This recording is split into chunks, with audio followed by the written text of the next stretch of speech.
Hello everyone, एसएसआरएस के इस video में आपका स्वागत है। इस वीडियो में हम डिस्कस करेंगे चार्ट्स इन एसएसआरएस कि चार्ट क्या होते हैं, उनको हम कैसे बनाते हैं और क्या उनका फ़ायदा होता है। ये सारी चीज़ें जो है इस वीडियो में हम डिस्कस करेंगे। तो एसएसआरएस में हमें जो है अवेलेबल इतने सारे चार्ट जो है वो मिल जाते हैं कि आप इतने टाइप के चार्ट बना सकते हो, जिसमें कि आपके जो है वो कॉलम चार्ट, जिसमें कि आपकी ये पूरी लिस्ट जो है वो कॉलम चार्ट की लिस्ट है। इधर इधर देखो आप, इधर जो है आपके ये लाइन चार्ट हैं, ठीक है। ये आपके जो है शेप्स, जिसमें कि आपके जो ये पाई चार्ट, डोनट चार्ट और बहुत सारे चार्ट जो है इधर आ जाते हैं। फिर आपके जो इधर ये बार चार्ट है, इसमें आपके जो है स्टैक्ड टाइप के चार्ट और सिंपल बार चार्ट, परसेंटेज वाले चार्ट। तो ये इस तरह के चार्ट जो है, चार्ट कंट्रोल आपको एसएसआर में बहुत सारे मिल जाते हैं। आप इनसे जो है काफ़ी कुछ कर सकते हो। और इनका हम यूज क्यों करते हैं, चार्ट की जो है वो ज़रूरत हमें क्यों पड़ती है।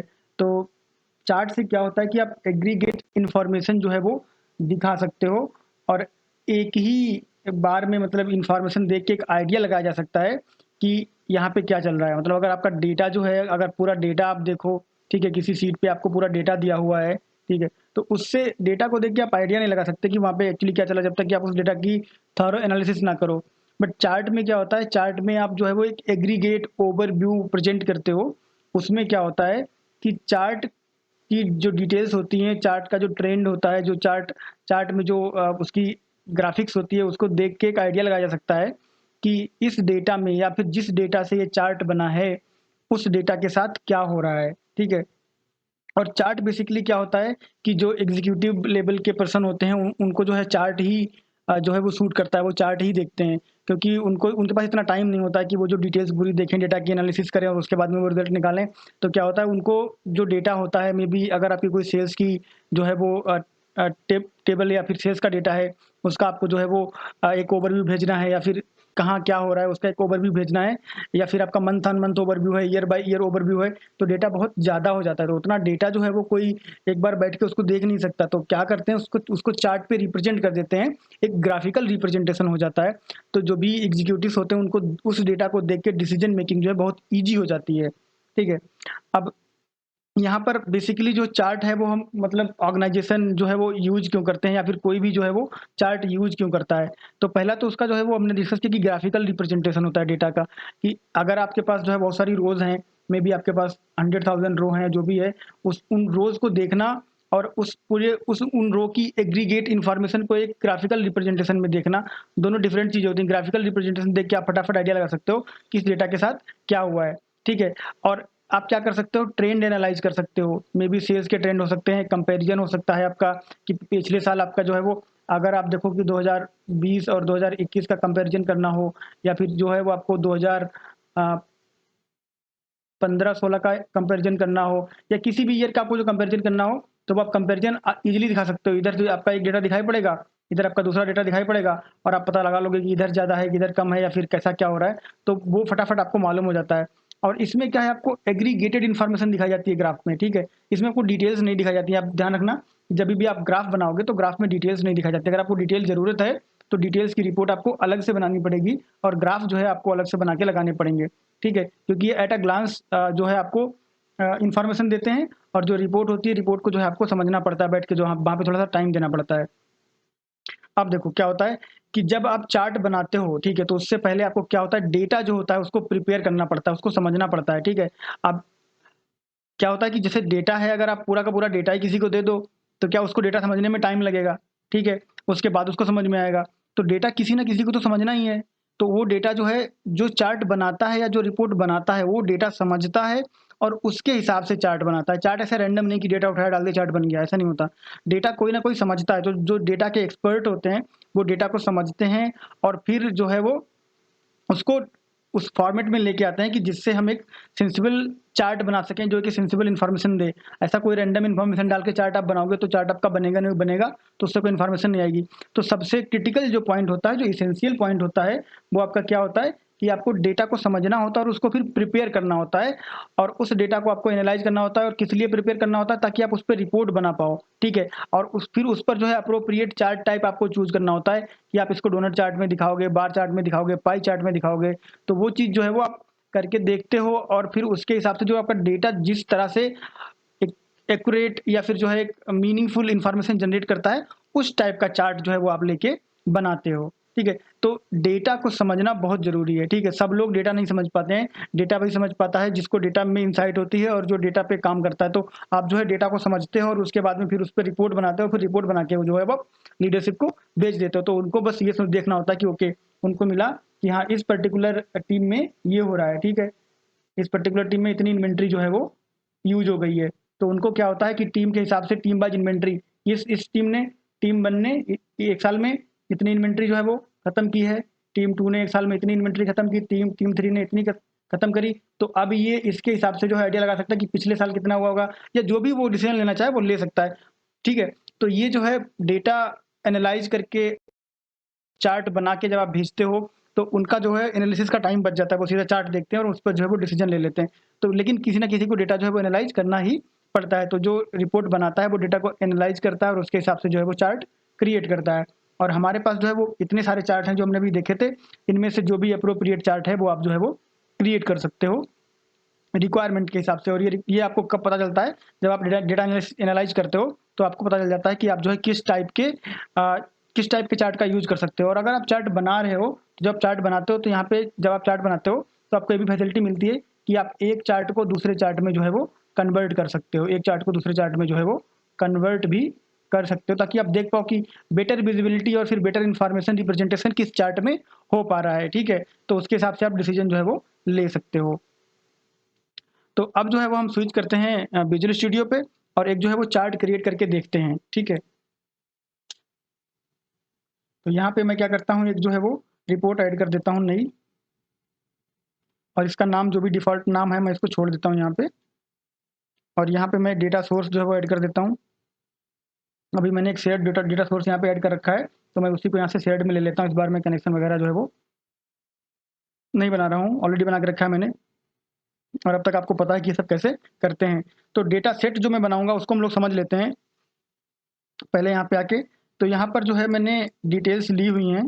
ठीक है, एक मैंने टेबल बनाई है जिसमें मैंने डिटेल्स ली हैं कि year on year sales amount जो है वो आपका रिप्रेजेंट हो रहा है रीजन वाइज, यानी कि जो यहाँ पे मैंने रीजन लिया है वो कंट्रीज हैं, तो आप कंट्रीज का कॉलम भी ले सकते हो, मैंने रीजन का कॉलम लिया है। तो ये region wise year on year sales का डेटा है, और इसको जो है हम ग्राफ पर कैसे रिप्रेजेंट कर सकते हैं ये हम देखेंगे। ठीक है, तो ये जो डेटा है ये किसी पर्टिकुलर टेबल में डायरेक्ट भी हो सकता है, या फिर अगर ये किसी टेबल में एज ए डिटेल्स डेटा है, यानी 2021 के आपके पास रिकॉर्ड्स हैं, 2019 के आपके पास रिकॉर्ड्स हैं। ठीक है, तो उनको आप एग्रीगेट करके आप जो है क्वेरी लिख के उनको एग्रीगेट करके इस तरह का जो रिजल्ट है वो ला सकते हो, और उसके बाद उसके ऊपर जो है वो चार्ट बना सकते हो। और अगर आपको किसी ने डेटा एग्रीगेट करके दिया है, मे बी आपकी डीबी टीम अलग है और उन्होंने डेटा एग्रीगेट करके आपको दिया, आपको बस रिपोर्ट बनाना है, तो आप जो है वो सीधा रिपोर्ट भी यूज कर सकते हो। और आप जो है वो अगर आपको टेबल मिली जिसमें डिटेल्स हैं तो उसके ऊपर आप क्वेरी लिख के भी डिटेल्स जो है वो ऑर्गेनाइज कर सकते हो और फिर उस पर चार्ट बना सकते हो। क्योंकि चार्ट के लिए आपको डेटा रेडी करना बहुत जरूरी है और वो इसेंशियल है।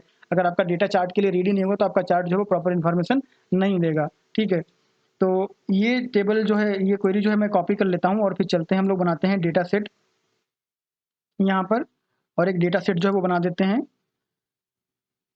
यहाँ से सोर्स ले लेते हैं और इसमें जो है वो क्वेरी हम यहाँ पे पेस्ट कर देते हैं, और इसका नाम जो है आप रख दो, हमेशा ही हम लोग रखते हैं। आप इसका कोई डिस्क्रिप्टिव नाम रख सकते हो जो आप डेटा सेट बना रहे हो, एक बेस्ट प्रैक्टिस है ये SSRS की। ठीक है, या फिर कोई भी चीज़ जो आप कर रहे हो वहाँ पे डिस्क्रिप्टिव नाम जो है वो रखना हमेशा अच्छी बात होती है प्रोग्रामिंग में। ठीक है, तो यहाँ पे जो है अब हम क्या करते हैं, एक चार्ट ऐड कर लेते हैं। ठीक है, तो यहाँ पे आप जाएंगे और यहाँ पर जो है वो चार्ट ऐड करेंगे, और उसके बाद में हम जो है वो ये कॉलम चार्ट एक ले लेते हैं यहाँ पे। ठीक है, कॉलम चार्ट लेने के बाद इसको ओके कर देते हैं। तो यहाँ पर आपका जो चार्ट है यहाँ पे वो आ गया है, और इसको जो है हम यहाँ पर ऐसे थोड़ा सा बड़ा कर लेते हैं। ठीक है, वो इसका शेप एंड साइज जो है आप हमेशा अपने हिसाब से रख सकते हो। ठीक है, तो अब यहाँ पर सबसे पहले आपका जो है चार्ट टाइटल है। ठीक है, तो चार्ट टाइटल पे हम यहाँ पे क्लिक कर लेते हैं, यहीं से शुरू कर लेते हैं। ठीक है, तो इसका नाम जो है हम रख देते हैं sales by region, sales by region. ठीक है, अब इसको यहाँ पे आपने नाम लिख दिया, तो कैसे किया हमने यहाँ पे जो हम इस पे क्लिक किए एक बार, फिर डबल क्लिक किए तो एडिट मोड में आ गया। ठीक है, उसके बाद मैंने लिख दिया सेल्स बाय रीजन। अब यहाँ पे बाहर क्लिक कर दिया मैंने, फिर सिलेक्ट कर लेते हैं इसको। ठीक है, सेलेक्ट कर लिया इसको। सेलेक्ट करने के बाद आपके ये सारे ऑप्शन जो है वो इनेबल हो गए, तो इसको मैं यहाँ जो है वो मिडिल अलाइन कर देता हूँ। उसके बाद मैं इसको बोल्ड कर देता हूँ, इसको एक बैकग्राउंड कर देता हूँ। बिल्कुल सेम जो हम लोग अभी तक टेब्लिक्स मैट्रिक्स और उसमें करते आए हैं, बिल्कुल सेम वही कर रहे हैं। ठीक है, इसको जो हमने यहाँ पे ओके कर दिया है, इसका फॉन्ट फैमिली जो है आप चेंज कर सकते हो। ठीक है, फॉन्ट फैमिली भी चेंज हो गया, फॉन्ट साइज अगर आपको चेंज करना है तो आप इसका फॉन्ट साइज भी चेंज कर सकते हो। ठीक है, ये सारी चीज़ें हमने कर दी यहाँ पे। अब इसको जो है प्रीव्यू कर लेते हैं, मतलब कुछ किया नहीं हमने लेकिन फिर भी प्रीव्यू कर लेते हैं। ठीक है, तो ये सेल्स बाय रीजन हमारा यहाँ पे लिख के आ गया है। इसकी कलर कॉम्बिनेशन वगैरह आप चेंज कर सकते हो, कोई प्रॉब्लम नहीं है। ठीक है, अब क्या है चार्ट में आपको क्या करना होता है, यहाँ पे चार्ट पे आप आओ और फिर डबल क्लिक करोगे तो आपका चार्ट वाला जो चार्ट डेटा है वो ओपन हो जाएगा। तो क्या करना होता है, आप सिंगल क्लिक करोगे तो ओपन नहीं होगा, आपको चार्ट में आना है और डबल क्लिक करना है तो आपका ये ओपन हो जाएगा। आपके पास यहाँ पे ऑप्शन रहता है वैल्यूज का। वैल्यूज में आपका जो होता है वो कैलकुलेशन, यानी कि उसका जो एग्रीगेशन होता है डेटा का वो हो जाता है। ठीक है, जैसे आप यहाँ पे अगर आप सेल्स अमाउंट डालोगे तो उसका एग्रीगेशन हो जाएगा। कैसे हो जाएगा, देखिए ऐसे हो जाएगा। यहाँ पे हम लेते हैं सेल्स अमाउंट। ठीक है, तो सम ऑफ सेल्स अमाउंट, तो वहां पर जो हमारा सेल्स अमाउंट था उसको ये जो है एग्रीगेट करके यहाँ पे दिखाएगा। तो यहाँ पर जो है आप मल्टीपल अमाउंट हम दिखा सकते हैं अगर हमारे पास है वैसे। ठीक है, तो मल्टीपल सेल्स अमाउंट दिखा सकते हैं, उसके बाद में टैक्स अमाउंट दिखा सकते हैं, फिर जो भी अमाउंट है आपका वो यहाँ पे दिखा सकते हो। ठीक है, तो जैसे जैसे आप कॉम्प्लेक्सिटी बढ़ाओगे तो कॉम्प्लेक्सिटी बढ़ती जाएगी। तो आप जो है वो मिनिमम से शुरू करो और फिर धीरे धीरे उसको जो है वो बढ़ाओ, तभी हम सिंगल सिंगल कॉलम जो है वो ले रहे हैं यहाँ पे। उसके बाद में यहाँ पर आपका कैटेगरी ग्रुप है। ठीक है, तो कैटेगरी ग्रुप क्या है कि किसके हिसाब से आप कैटेगरी जो है वो देना चाहते हो। ठीक है, तो कैटेगरी हम देना चाहते हैं ईयर के हिसाब से। ठीक है, कैटेगरी हम देना चाहते हैं ईयर के हिसाब से। हम ईयर ऑन ईयर जो है वो सेल्स अमाउंट हमारा कितना चेंज हुआ है, बट बढ़ा है घटा है उससे फर्क नहीं पड़ता, कि sales on sales year on year कितना सेल्स अमाउंट हमारा जो है वो चेंज हुआ है वो हमको देखना है। ठीक है, तो अब हमने इसको जो है वो सेट कर दिया है। अब क्या करते हैं, इसको एक बार प्रीव्यू कर लेते हैं। तो हमने जो इसको प्रीव्यू कर लिया तो आपका 2016, 17, 18, 19, 20, 21 जो भी आपका डेटा में जो भी आपका टेबल में डेटा रहता है उसके हिसाब से आपका यहाँ पर जो है वो रिप्रेजेंट हो जाता है, रिफ्लेक्ट हो जाता है। ठीक है, तो अभी आपको क्या हो रहा है, अभी आपको पता चल रहा है कि 2016 में इतना सेल हुआ था। ठीक है, 2017 में इतना सेल हुआ था, 2018 में इतना हुआ था। ठीक है, पहले कम था फिर घटा, नहीं पहले कम था फिर बढ़ा, उसके बाद घटा, फिर थोड़ा और घटा, फिर थोड़ा और घटा, फिर बढ़ा। ठीक है, तो आपको डेटा में जाने की जरूरत नहीं है, आप यहीं से आइडिया लगा सकते हो कि सबसे पहले कम था, फिर 2017 में अचानक से एकदम से बढ़ा, 18 में थोड़ा सा जो है वो कम हुआ, फिर 19 में और कम हुआ, 20 में और कम हुआ, फिर 21 में फिर से बढ़ा। ठीक है, तो आपको डेटा की डिटेल्स देखने की जरूरत नहीं है, आप ग्राफ देख के बता पा रहे हो। ठीक है, बट अभी आप जो है यहाँ पे ईयर ऑन ईयर बता पा रहे हो। हम जो है इसमें एक चीज और कर सकते हैं कि अभी हमें ईयर ऑन ईयर हम यहाँ पे देख पा रहे हैं, लेकिन हम किस रीजन में कितना सेल हुआ वो हमको पता नहीं है। ठीक है, किस कंट्री में कितना सेल हुआ वो हमको पता नहीं है। तो उसको पता करने के लिए आप क्या कर सकते हो, उसको पता करने के लिए आप यहाँ पे फिर से डबल क्लिक करोगे और ये सीरीज वाला जो सेक्शन है, इस सीरीज में जो है आप रीजन को ऐड कर दोगे तो क्या होगा, आपका यहाँ पे जो है वो एक रीजन का कॉलम ऐड हो जाएगा। और रीजन का कॉलम जो है ऐड होने के बाद कैसे कैसे ये रिफ्लेक्ट करेगा उसको हम देख लेते हैं। तो देखो, अब यहाँ पर आपको समझना पड़ेगा कि यहाँ पर सीरीज बन गई है आपकी। ठीक है, हर एक रीजन के लिए आपको एक कलर असाइन कर दिया है एसएसआरएस इंजन ने, कि हर एक कंट्री के लिए एक कलर असाइन हो गया है और वो कलर आपको यहाँ पे जो है वो देखना है। तो आपका जो ये कलर है इटली वाला, ठीक है, ये 2016 में यहाँ पे इतनी सेल्स हुई थी। ठीक है, और अभी ऐसे आपको पता इसमें देख के चल रहा है लेकिन बहुत अच्छे से पता नहीं चला, तो वो अच्छे से पता कैसे चलेगा उस पर भी अभी हम डिस्कशन जो है वो करेंगे। तो यहाँ पर जो है आपकी सीरीज बन गई है। अब आप क्या कर सकते हो, यहाँ पर आप आओ। ठीक है, और यहाँ पर एक बार मैं फिर से बताता हूँ, यहाँ पर जो है आप क्लिक करोगे, फिर एक बार और क्लिक करोगे, डबल क्लिक नहीं करना है, 2 बार सिंगल क्लिक करना है, एक बार क्लिक करना है फिर एक बार फिर से क्लिक करना है। तो आपका जो है ये यहाँ पे पॉइंट्स आ जाएंगे। अब आप यहाँ पे राइट क्लिक करो और राइट क्लिक करने के बाद आप कर दो शो डेटा लेबल। ठीक है, शो डेटा लेवल कर दो, तो यहाँ पर जो है वो डेटा लेवल शो हो जाएंगे, कितना डेटा कहाँ पे कैसा क्या हुआ। ठीक है, वो शो हो जाएगा। ये जो है वो एक तरीके से सैंपल शो हो रहा है, ये एक्चुअल डेटा नहीं है।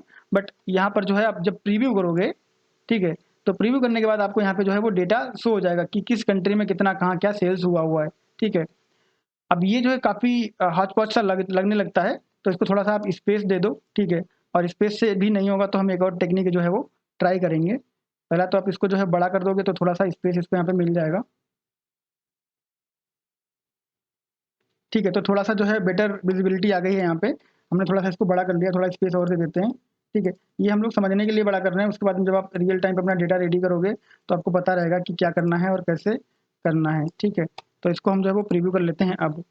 ठीक है, तो थोड़ा सा अच्छा जो है वो लुक इसका आ गया है। ठीक, बट ये अगर आपको लगता है कि ये बहुत ज़्यादा हो रहा है तो एक काम और कर सकते हो आप यहाँ पे आओ, एक बार क्लिक करो यहाँ पे और फिर राइट क्लिक करो और डेटा लेवल को ऑफ कर दो। ठीक है, उसके बाद आपको क्या करना है, उसके बाद आपको यहाँ पे जो है वो राइट क्लिक करना है और सीरीज की प्रॉपर्टीज में जाना है। ठीक है, और सीरीज की प्रॉपर्टी में जाने के बाद आप टूल टिप लगा दो। ठीक है, अभी हम क्या कर रहे थे, अभी हम डेटा लेवल शो कर रहे थे, तो डेटा लेवल जो है वो वहाँ पे काफ़ी बहुत ज़्यादा वहाँ पे हो जा रहा था, तो स्पेस कम जो है, स्पेस ऐसा लग रहा था कि सब आपस में नंबर जो है वो घुसे हुए हैं एक दूसरे में, तो उसको हमको जो है वो थोड़ा देखने में सही नहीं लग रहा। तो आप ये टेक्निक जो है अपना सकते हो।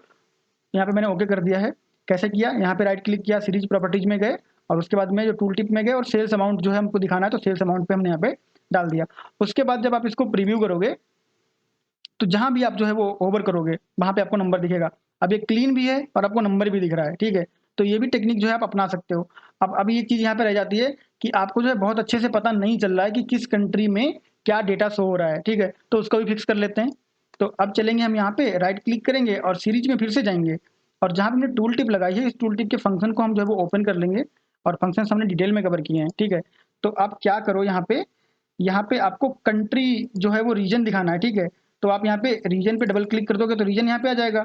उसके बाद में आपको कॉन्केटिनेशन ऑपरेटर लगा देना है। उसके बाद में आप जो है यहाँ पे डबल कोट डाल दो और एक कॉन्केटिनेशन ऑपरेटर जो है वो और लगा दो, ठीक है। तो अब ये क्या हुआ कि आपकी रीजन जो है यहाँ पे आपके इसके साथ सेल्स अमाउंट के साथ कॉन्केटिनेट हो गया। अब यहाँ पर आप कोई सिंबल जो है सेपरेटर सिंबल डाल सकते हो, मे भी आप यहाँ पे जो है वो पाइप सिंबल डाल दो, डैश लगा दो, कॉलन लगा दो, जो भी आपका मन करे वो आप यहाँ पे जो है वो लगा सकते हो। और एक स्पेस जो है आप इधर दे दो और एक स्पेस इधर दे दो, इसको कर दो ओके। इसको ओके कर देते हैं। तो अभी जो है इसको चल के देख लेते हैं हम।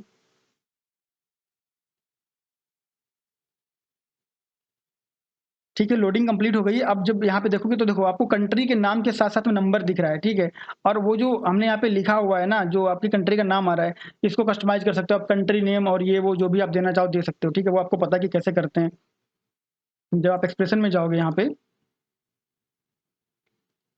तो यहाँ पे जो है आप कॉन्केटनेट कर सकते हो स्टैटिक डिटेल्स, कंट्री नेम ये और उसके बाद में सेल्स अमाउंट ये जो भी आप डालना चाहो वो डाल सकते हो, ठीक है। बट अभी हम ऐसे इसको छोड़ रहे हैं, ये समझने के लिए जो है वो पर्याप्त है। और वैसे इसका जो इम्प्लीमेंटेशन है वो भी सही है कि आप इतना भी रखोगे तो अभी भी देखने वालों को समझ में आएगा कि हाँ ये sales report, sales by region report है, तो यूनाइटेड किंगडम में इतनी सेल्स हुई है। तो इस तरह से आपकी जो कंट्री आपको पता नहीं चल रही थी उसका भी इशू जो है आपका रिजॉल्व हो गया है। अब यहाँ पर जो है आपका नंबर जो है आपको दिख रहा है इस तरह से, तो इसको आप कैसे फिक्स कर सकते हो। आप एक्सेस पे इधर क्लिक करोगे, राइट क्लिक करोगे और उसके बाद में जो है आपको क्या करना है, वर्टिकल एक्सेस प्रॉपर्टीज पे क्लिक कर देना है आपको। और यहाँ पे क्लिक करने के बाद जो है वो आप नंबर पे जाओगे और नंबर पे जाने के बाद आप यहाँ पे करेंसी ले लोगे, ठीक है। मतलब जो भी फॉर्मेट आपको देना हो, अभी हम लोग पैसे की बात कर रहे हैं तो करेंसी, तो देखो जैसे करेंसी लिया यहाँ पे डॉलर सिंबल जो है वो आ गया है, ठीक है। बाकी आप यहाँ पे और भी बहुत सारी चीज़ें जो है वो कर सकते हो, यहाँ पे सेटिंग वगैरह कर सकते हो रिक्वायरमेंट के हिसाब से।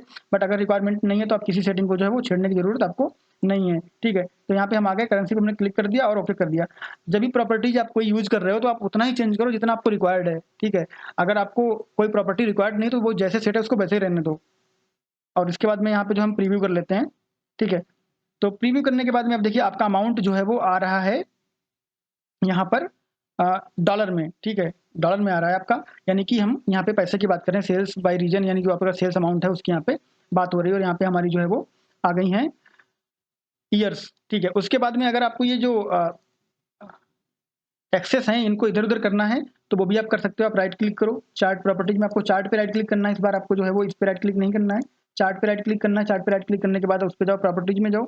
नहीं नहीं, यहाँ पे नहीं है ये, ठीक है। तो ये जो है आपको चार्ट प्रॉपर्टी में नहीं मिलता है, ये आपको कहाँ मिलेगा, ये आपको मिलेगा यहाँ पर। अगर आपको एक्सेस जो है वो चेंज करने हैं, एक्सेस यानी कि एक्सेस बाय एक्सेस अगर आपको इधर उधर करने हैं तो ये आपको यहाँ मिलेगा।